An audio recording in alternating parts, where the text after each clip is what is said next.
especially when it comes to overtime or business trips. My husband suddenly became busy about a year ago. Before that, he used to say things like, "It's important to leave work on time." But now, he says things like, "It seems like they expect a lot from me. I don't mind being relied on. I'll work overtime." I expect him to come home all exhausted, but when he comes home, he seems to be smiling for some reason. When I criticize him about it, he answers, "Oh man, it feels good to be relied on." I can't understand that feeling, but overtime can't be that enjoyable. There's something suspicious about him, not just because of that. He used to never go on business trips, but he has already gone on about 5 trips in the past year. He tells me where he's going, but he doesn't give me the details. "Don't worry, I'm just going to the next state." He tries not to let me delve too deeply into it. What I'm worried about isn't that, though. By the way, my husband also gets excited on the eve of his business trips. When I asked him why he was looking forward to his trip, even though it was business, he said, "What? No, I'm not looking forward to it."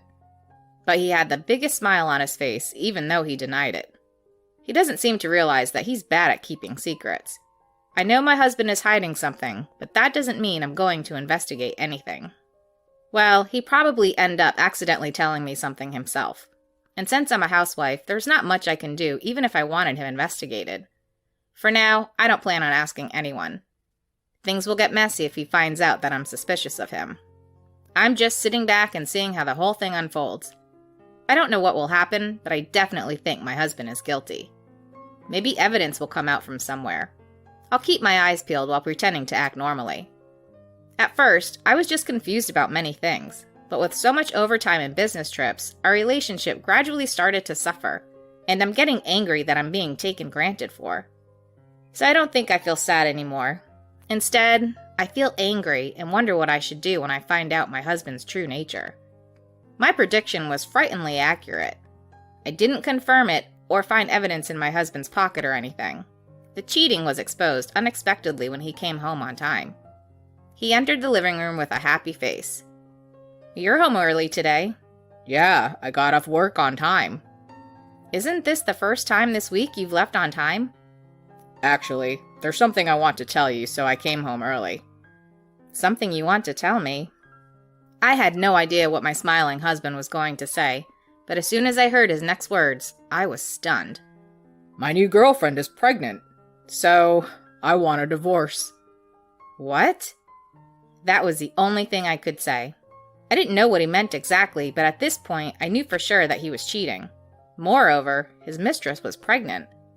I was at a loss for words. "It's no wonder you're surprised, but I'm serious about her. That's why I decided to have you divorce me as soon as I found out she was pregnant." He seemed not to understand what he was saying. He began to reveal his affair with great joy, and I was confused. I turned to my husband, who was talking excitedly, and said, "Oh, so you were cheating after all. Well, I kind of figured it out." "Oh, you knew? You're smart like that. But if you were ignoring it, that means your love for me had cooled off too, right? We no longer have feelings for each other, so let's get divorced for the sake of the baby that's coming." My husband said that and proudly handed me the divorce papers. I took them with a smile and tore them up into pieces.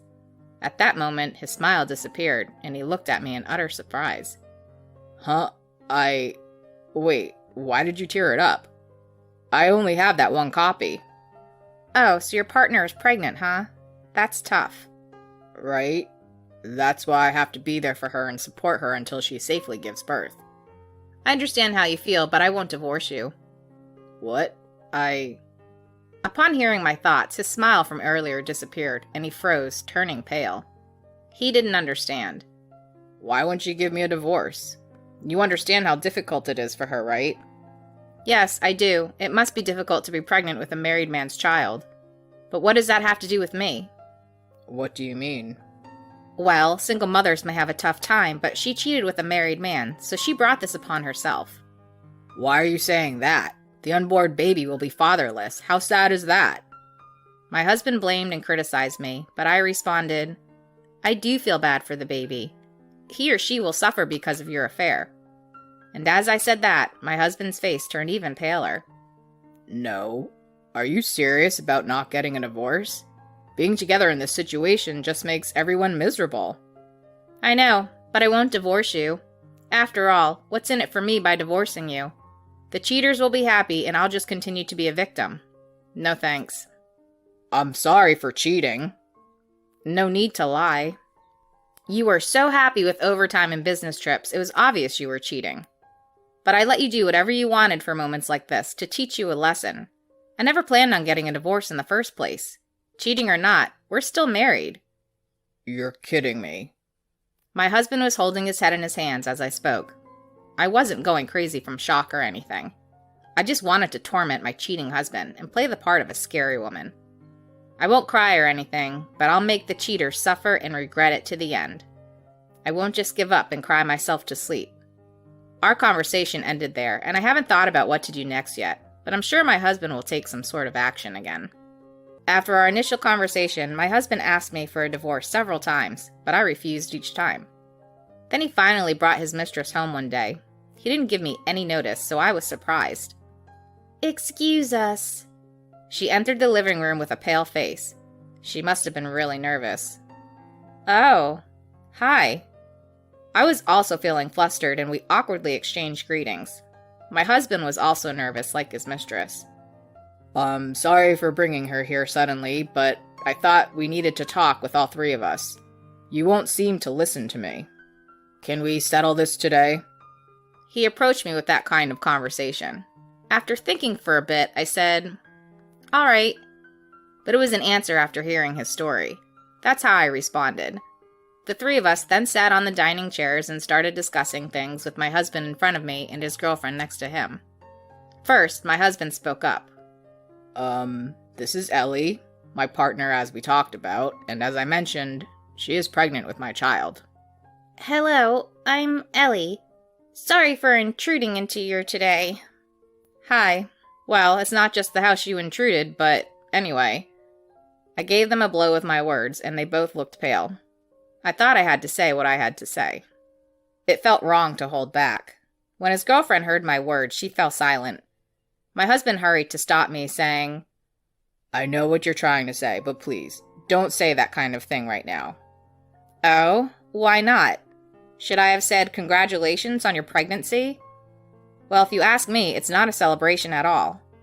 Yeah, I get that, but I thought the conversation wouldn't go anywhere if we kept going on like this, so I stopped being mean and got to the point. So, what did the two of you come to talk to me about? I think you can sort of guess, but we want you to agree to the divorce. You guys seem like you're here to announce your engagement or something. But I already told you, I'm not going to divorce you, didn't I? I know that, but I really want you to divorce me. There's a baby on the way, so I want to be by her side and support her. But you can support her even if you don't get a divorce, you know. Huh? I mean, just think about it. I haven't told you not to acknowledge her or to not get close to your child. We don't have kids, and we're not financially struggling either. I can support you guys financially if you want. No, but it's not that simple. Why? Don't you feel sorry for Ellie? She must be worried if we stay married. Well, it's my obligation to consider her feelings? I don't think so. That may be true, but if something were to happen to her... So, should we separate then? I don't mind you not being at home. When I said that, my husband seemed to get angry and raised his voice. If it's okay for me not to be in this house, then why won't you divorce me? You're just trying to get back at me, aren't you? You don't love me anymore, right? Well, duh. After such a terrible betrayal, of course I don't love you anymore.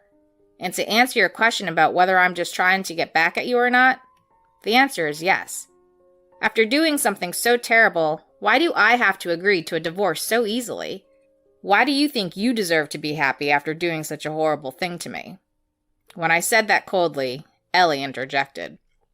I'm really sorry. It's my fault for falling in love with a married man. I didn't mean for this to happen. Says a pregnant woman who got involved in an affair. I find that hard to believe. Of course, falling in love is not your fault, but there's an order to things, right? Once it turns into cheating, you're just as despicable. I didn't hold back my words, even to her. She started tearing up. Actually, it wasn't easy for me to say such harsh words. There was still some hatred in me for being betrayed by my husband, and that's why I deliberately used harsh words. Of course, I don't regret it. I just wanted them to fully realize how despicable they were. When I pushed her away, my husband resorted to his last option. I understand why you can't forgive me. I did something terrible. I only thought about myself and wanted to divorce quickly to start a new life. But it's not that simple. I'm sorry for completely ignoring your feelings, Lillian. He said that and started to really apologize. She saw that and also started apologizing. I'm really sorry too. Please divorce him. The baby needs a good father. Ellie, do you really understand what's going on here? He isn't a good father to begin with. He cheated while being married and got his mistress pregnant. He's the lowest of the low. To top it off, he smiled and told me who had been with him until now. Just him being the father of that child is quite dangerous. Are you really sure you're okay with that? Well... You probably think you'll be okay, but I thought the same thing at first. But in the end, I was cheated on. And now he's apologizing and asking me for a divorce. We don't have any children together, so the divorce is just our problem. But what will you do if this happens after the child is born? I don't know. See? I think you should think carefully about it and before getting together with him. I finally agreed to the divorce after saying this. Or rather, I had planned to divorce from the beginning and just wanted to decide when the timing was right. For now, I'll sign the divorce papers. However, I'll also be requesting both property division and compensation. Of course, from both of you. That's a little worrying for the future. I don't know how much it will cost to raise a child. That's not my problem. If you can't do that, I won't divorce you. Okay, I'll pay. I don't have any money either. If you don't, then make some or borrow some. I don't care if you have to ask your parents or friends to help you pay. It's too convenient to do something like this and then only care about protecting yourself. When both of you are ready for compensation, please let me know and I'll fill out the divorce papers. All right. Yes, ma'am. After saying that, the couple stood up with a look of despair. I led them to the front door and told my husband, it doesn't matter to me whether you come back or not. But for now, maybe you two need to discuss your future plans as a couple. In the meantime, I would pack my bags and go back to my parents' house. He just said, okay, I'll touch base with you again, and left with his girlfriend. So I quickly packed my things and now I'm back at my parents' house. I had been saying that I didn't want a divorce, but deep down, I couldn't wait to get away from him. Being able to take control of the situation and lead the conversation really made me feel good. Now I feel like I can start the next chapter of my life. I couldn't allow just the two of them to be happy together. For a while, I'll make sure he regrets cheating on me. After I get the compensation, I won't have any further contact with him and I won't see him again either. I just want to get everything over with quickly. Once I receive the compensation, I plan to look for a job in a new home and work hard. Just because I was cheated on doesn't mean my life is over. In fact, saying goodbye to a man like him and enjoying my life alone would be much better. So I'm not really feeling down.